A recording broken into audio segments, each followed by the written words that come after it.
मालिक ने दुबई जाना था और मालिक ने मुझे बतौर नौकर मुस्तकिल घर पर रख लिया, मगर जब रात होती तो मुझे करीब न होने देती। लेकिन मेरा भी 5 साल का तजर्बा था, कब तक वो मुझसे बच सकती थी। एक रात मैंने मालिक के कपड़े पहने और खामोशी से जाकर मालकन के पास चला गया और मालकन ने मुझे देखकर बोला, चलो जरा मेरा थोड़ा सा जिस्म दबा दो क्योंकि मेरी तबीयत बहुत खराब है। साथ में 500 का नोट देकर मैं इनकार न कर पाया। दबाते दबाते जब मैं मंजिल तक पहुंचा तो मालकन के तोते उड़ गए।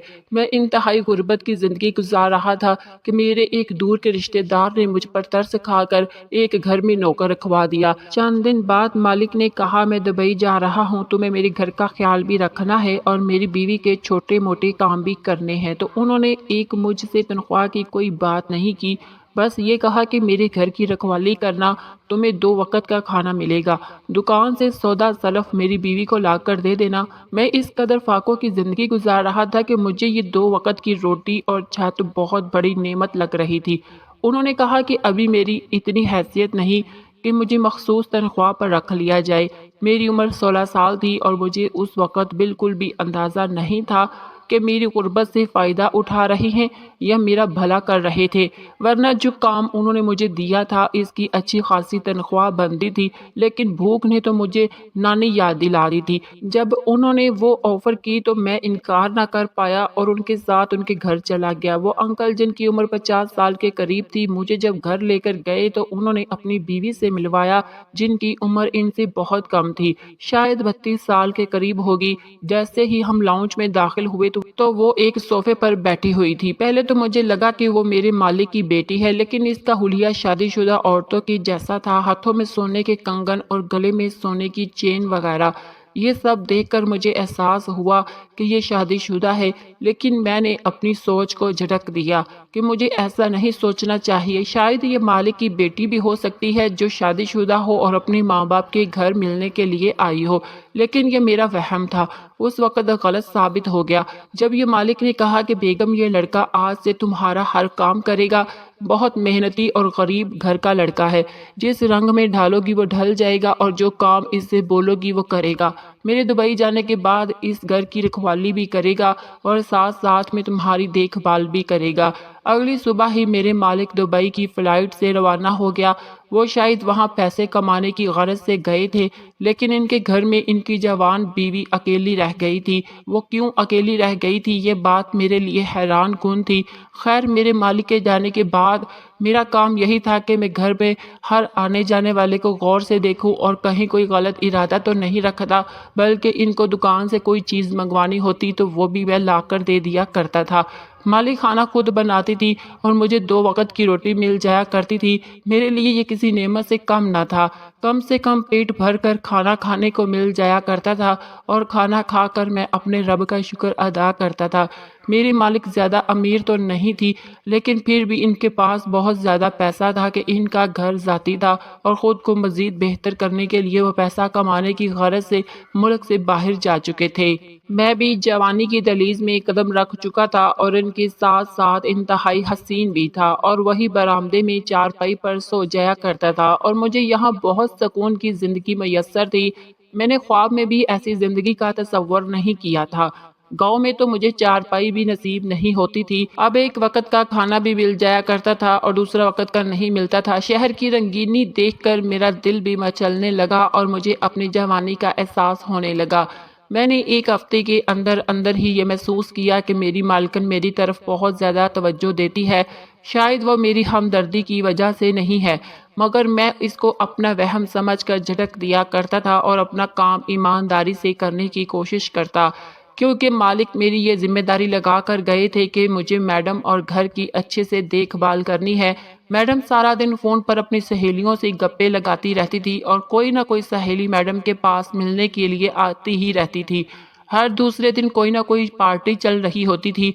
यूँ मैडम मालिक का पैसा दोनों हाथों से लुटा रही थी। हालांकि मालिक परदेश में एड़ियां रगड़ रहे थे, لیکن میڈم کو اس چیز کا بالکل بھی احساس نہیں تھا۔ ایک دن گیٹ پر مجھے ایک شخص ملنے کے لیے آیا اور میرے ہاتھ میں موبائل تھما دیا اور بولا کہ تمہارے مالک نے بھیجا ہے۔ پہلے تو مجھے یہ یقین نہ آیا کہ مالک مجھے موبائل کیوں بھیجے گا، لیکن جب اس نے میری بات مالک سے کروائی تو مجھے یقین آ گیا کہ یہ مالک نے ہی بھیجا ہے۔ اب مجھے مالک بار بار فون کرتے اور گھر کا حال احوال پوچھتے کہ گھر میں کون آ رہا ہے، کون جا رہا ہے اور میڈم سارا دن کیا کرتی رہتی ہے۔ میں تمام تفصیلات مالک کو بتا دیا کرتا اور میں نے میڈم کو اس چیز کا بالکل بھی احساس نہیں ہونے دیا کہ مالک میرے ساتھ رابطے میں ہے، اور انہیں گھر کی ساری باتیں بتا دیا کرتا تھا۔ اور مجھے یہ بات اچھے سے سمجھ آ چکی تھی کہ مالک اپنی بیگم پر بالکل بھی بھروسہ نہیں کرتے، کیونکہ ان کی بیوی بہت جوان تھی۔ وقت یہی گزرتا رہا۔ ایک دن میڈم نے مجھے 500 کا نوٹ دیا اور کہا آؤ ذرا میرا جسم دبا دو، کیونکہ میرا جسم بہت بری طرح سے دکھ رہا ہے۔ مالکن کی بات مجھے بہت عجیب لگی، وہ کس چیز کی بات کر رہی ہے؟ میں سوچ میں پڑ گیا تو تیل کی شیشی مجھے پکڑائی اور بولی اپنا سر دبانے کی بات کر رہی ہوں، میرے کندھے بھی بری طرح سے اکڑے ہوئے ہیں، سر بہت بھاری ہو جاتا ہے، گردن میں کھچاؤ بھی رہتا ہے۔ ایسا کہہ کر مالک بیڈ سے نیچے بیٹھ گئی اور مجھے بیڈ کے اوپر بیٹھنے کا اشارہ کیا۔ مجھے تو ایک 500 کا نوٹ نظر آ رہا تھا، کیونکہ مجھے اپنی ضرورتیں پوری کرنی تھی، کیونکہ کافی دنوں سے بڑی تنگی کا وقت چل رہا تھا۔ میں نے فوراً مالکن کی خواہش کے مطابق مالکن کو دبانا شروع کر دیا۔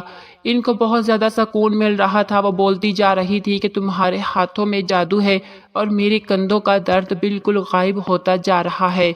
اب یہ ایک دن کی بات نہیں تھی، اب روزانہ ہی وہ مجھے 5000 کا نوٹ دے دیتی اور اپنے کندھے اور سر دبا لیتی۔ میں آہستہ آہستہ ان کے بالوں میں انگلیاں پھیرتا رہتا اور آنکھیں بند کر کے وہ بہت سکون محسوس کرتی تھی۔ پھر وہ مجھے کھل کر میرے ساتھ باتیں کرنے لگی۔ ایک وہ وقت جو اپنی سہیلیوں کے ساتھ گزارتی تھی، وہ وقت بھی میرے ساتھ گزارنا شروع کر دیا، حتیٰ کہ شاپنگ پر جاتے ہوئے بھی مجھے ساتھ لے کر جانے لگی۔ مجھے محسوس ہو رہا تھا جیسے ان کو مجھ سے لگاؤ ہو گیا ہو، اور میڈم مجھے بھی بہت اچھی لگنے لگی تھی، لیکن میں نوکر ہونے کی وجہ سے اظہار نہیں کر سکتا تھا۔ ایک دن جب ہم شاپنگ کے لیے جا رہے تھے تو راستے میں میڈم نے اپنی خواہش کا اظہار کیا کہ تمہارے مالک تو ملک سے باہر چلے گئے اور میں اس جوانی میں بھلا اکیلے کیسے رہ سکتی ہوں۔ میں نے تمہارے مالک کو بہت سمجھایا کہ مجھے اتنے پیسوں کی ضرورت نہیں ہے، بس آپ میرے پاس ٹھہر جائیں، کیونکہ پیسوں کے علاوہ بھی بہت ساری ضرورتیں ہوتی ہیں۔ لیکن تمہارے مالک بالکل بھی میری بات ماننے کو تیار نہیں تھا اور ملک سے باہر چلے گئے۔ اب تم ہی بتاؤ کہ میں یہ جوانی کیسے گزاروں؟